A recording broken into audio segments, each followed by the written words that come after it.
हमें नेगोशिएट ये घी टेढ़ी उंगली से नहीं निकलना, ये प्यार से ही बात करके नहीं, ये ऐसे ही गिव एंड टेक ही करना होगा।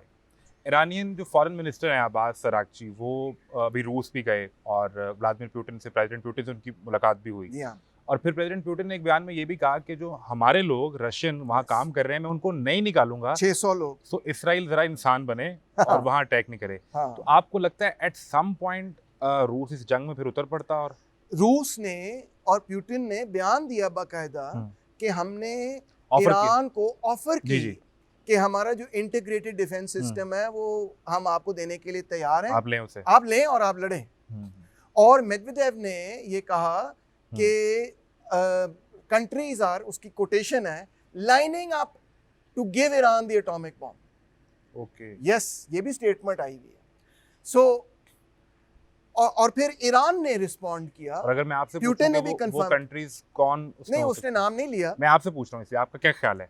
जो कंट्रीज हैं वो जानते हैं कि कौन सी हो सकती हैं, रशिया हो सकता है, चीन हो सकता है, नॉर्थ कोरिया के पास बॉम्ब है वगैरह, राइट। शुक्र है हमारे पास, आपने हमारा नाम नहीं लिया। हमारा नहीं उसमें है, हम नहीं सपोर्ट कर। हाँ सॉरी, स्टेट ऑफ पाकिस्तान इसको सपोर्ट नहीं करती। स्टेट ऑफ पाकिस्तान प्रोलिफरेशन को नहीं, अब्दुल कदीर खान साहब को क्यों उन्होंने हाउस अरेस्ट में रखा है? क्योंकि उन पे मुकदमा ही प्रोलिफरेशन का था।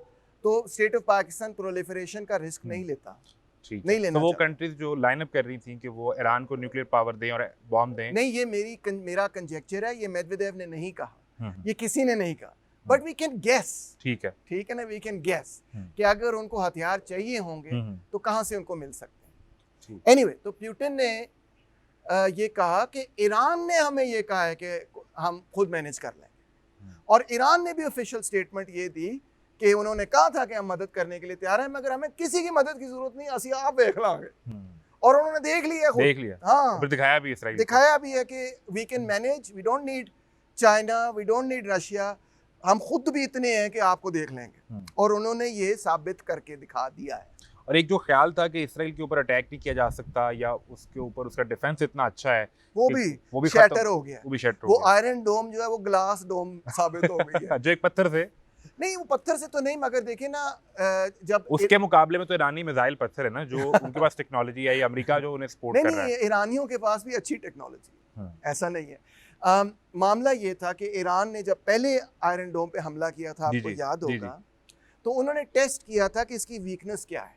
ओके, और वीकनेस उसकी यही थी जो कि सबके सामने आ गई कि अगर आप बहुत सारे बेकार किस्म के पत्थर मार दें, पहले आप पत्थर मारें बहुत सारे, तो वो जो आयरन डोम है ना, उन पत्थरों के पीछे मिसाइल आएंगे, और फिर बीच में आप एक हाइपरसोनिक मिसाइल मारेंगे, वो असल टारगेट को जाके, तो आपने उसे कंफ्यूज करना है, आपने उसको ओवरवेल्म करना है, आपने इतने डिस्ट्रैक्टिंग टारगेट्स देने हैं कि जो एक्चुअल आपका पावरफुल मिसाइल है ना, वो ठा करके फिर बीच में लग जाए, वो जाके लगे। और ये स्ट्रेटजी आयरन डोम के हवाले से कामयाब साबित हुई है कामयाब साबित। You can distract the Iron Dome, क्योंकि आयरन डोम ये तो नहीं देखेगा कि 15 आ रहे ने बोला बस सब तो पैड़ा उन्होंने पड़ा, वो ये नहीं देखता, वो देखता है 15 आ रहे हैं, जितने ज्यादा मैं मार सकता हूँ मैं मार।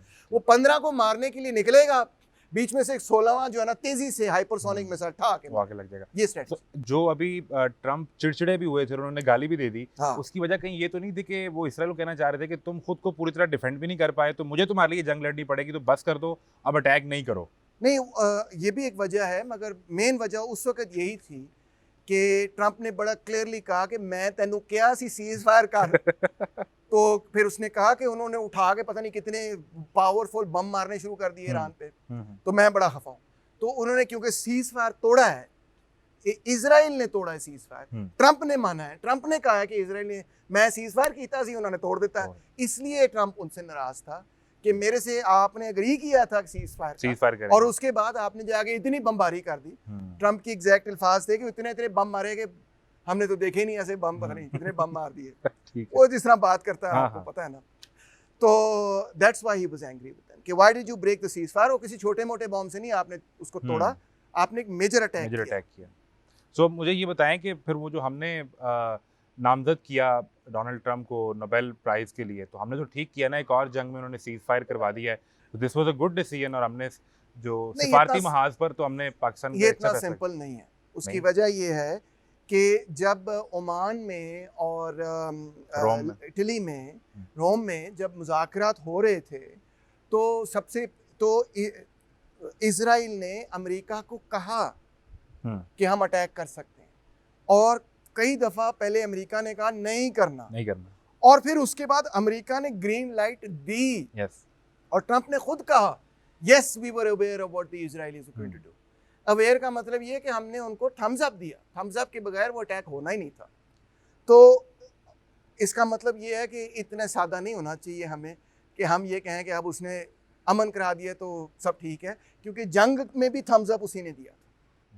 ये तो जिस तरह पाकिस्तान इंडिया में वो हर तीसरे दिन उठ के क्रेडिट लेते हैं कि हमने सीज फायर करवाया, वो तो खैर नरेंद्र मोदी को तंग कर रहे होते हैं वो जो मानते नहीं है। अब यहाँ पे भी वो यही कहेंगे और वो हर तीसरे दिन यही कहा करेंगे कि देखें इसराइल और ईरान एक बहुत बुरी जंग में हुई। उन्होंने लिखा भी कि बहुत तवील जंग में ये जा रहे थे, ये क्या कर रहे हैं, तो इसका भी वो क्रेडिट लेंगे और फिर वो क्रेडिट तो लेंगे, मगर ये कोई कन्विंसिंग केस नहीं है ना। ठीक है, कन्विंसिंग केस इसलिए नहीं है क्योंकि जितने हथियार इजराइल को मिलते हैं वो भी तो ये देते हैं। इस सब में पाकिस्तान का जो किरदार था जी, वो आप किस तरह देखते हैं? ऑफिशियली तो किरदार ठीक था, क्योंकि ऑफिशियली तो हमने ईरान के साइड पे हम खड़े थे। अमेरिकन जो जारहियत थी हमने उसको भी कंडेम किया कि नहीं करना चाहिए। ऑफिशियली तो फॉरेन ऑफिस ने जो जवाब दिया वो बिल्कुल ठीक दिया कि हम ईरान की तरफ, और इसी हद तक होना चाहिए था। फॉरेन ऑफिस ने जो जवाब दिया वो ठीक दिया, मगर इस हद तक होना चाहिए था नहीं, ये अलग डिबेट है। मामला यही है कि जो खदशा है लोगों को वो ये है कि अमेरिका ये चाहता है कि ईरान में रजीम चेंज के हवाले से पाकिस्तान कुछ मदद वगैरह फरमाए, और बहुत सारे जर्नलिस्ट का ये गैस वर्क है, कंजेक्चर है, उनकी ये पेशन गोई है कि वो जो lunch field marshal Asim Munir साहब ने ट्रंप के साथ किया होगा उसमें लाजमी ये मामला भी डिस्कस हुआ होगा। और जो उसके बाद डोनाल्ड ट्रंप ने बात करते हुए कहा कि ये पाकिस्तान को हमसे अच्छा जानते हैं, ईरान को हमसे अच्छा जानते हैं, तो उसमें कोई यही बात हुई होगी कि आप हमें कहीं हेल्प आउट करें। लोग तो यही कह रहे हैं, लोग तो यही गेस कर रहे हैं, हमें पता तो नहीं ना कि क्या बात हुई वहाँ पे, हमें कोई साइफर तो नहीं आया तो हमें नहीं मालूम कि एग्जैक्ट क्या कॉन्वर्सेशन है, मगर एक बात बहरहाल ये की जा रही है। ऑब्वियसली पाकिस्तान का अपना उसमें इंटरेस्ट जो था वो यही था कि इंडिया कुछ अरसे से हमें डिप्लोमेटिकली आइसोलेट करने की कोशिश कर रहा है, ये कह के कि ये एक टेररिस्ट है। ऐसा ही है, शशि थरूर साहब पहुंचे हुए हैं पूरी दुनिया के अंदर, ये हमारे खिलाफ बुरा भला कही जा रहे हैं। उनके खिलाफ हमने फिर अपने लोगों को भेजा, बिलावल भुट्टो वगैरह ये वो सब गए। फिर बिलावल ने असेंबली में बताया भी तो कि जीते हुए फील्ड मार्शल को बुलाया जाता है, हारे हुए को नहीं बुलाया जाता। हाँ, ये भी है। तो ये जो लंच था बहरहाल, और जो यूनाइटेड नेशंस ने हमें टेररिज्म की कमेटी और अफगानिस्तान की कमेटी में शामिल किया, उससे इंडिया बड़ी बुरी तरह से फेल हो गया डिप्लोमेटिक ऑफेंसिव में। जहां वो मिलिट्री ऑफेंसिव में भी फेल हुए हैं, तो डिप्लोमेटिक ऑफेंसिव में भी वो कामयाब नहीं हुए। तो इस लंच की जो पाकिस्तान के लिए सिग्निफिकेंस है, पहली वो ये, एक तो इंडिया के पर्सपेक्टिव ये हमारा इंटरेस्ट है उसमें, ठीक है, कि हमने जो है इंडिया के डिप्लोमेटिक एफर्ट्स को जो है ना वो डिफीट करना, ये हमारा मुफाद है, ठीक है। मगर जब भी आप बैनुल अक़वामी सियासत में किसी दूसरी कुव्वत से मिलते हैं तो दूसरी कुव्वत के भी कोई मुफाद होते हैं, इंटरेस्ट होते हैं। वो कहते हैं ना कि America doesn't have allies, it has interest. ऐसे ही तो अमेरिका के इस वक्त इंटरेस्ट क्या है खित्ते में? ईरान है। बिल्कुल ठीक है। अच्छा, मुझे अब आपने जिक्र कर ही दिया इसमें ईरान के साथ भारत का जो एक पिक्चर के अंदर कि वो चाबहार की पोर्ट पे इंडिया इन्वेस्ट भी करता रहा और हमारे खिलाफ कलभूषण का आना जाना भी ईरान से रहा था। अभी इस वक्त तो फिर इंडिया इस पूरे पिक्चर में आइसोलेट हुआ, क्योंकि हमने देखा कि जो B-2 बॉम्बर भी आए तो वो उसमें रूमर ये कि उन्होंने इंडियन रूट को इस्तेमाल किया और इंडियन एयर स्पेस को यूज़ करते हुए वहाँ तक आए और आके अटैक किया।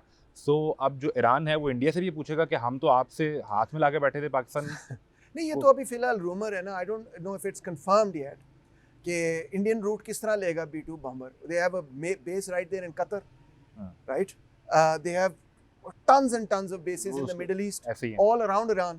So why do they need to fly from India? That doesn't make much sense to me. ठीक है? So again, conspiracy theories. Otherwise, तो India, Israel को India has no need to get involved in this particular crisis. बिल्कुल side पर बैठा हुआ था।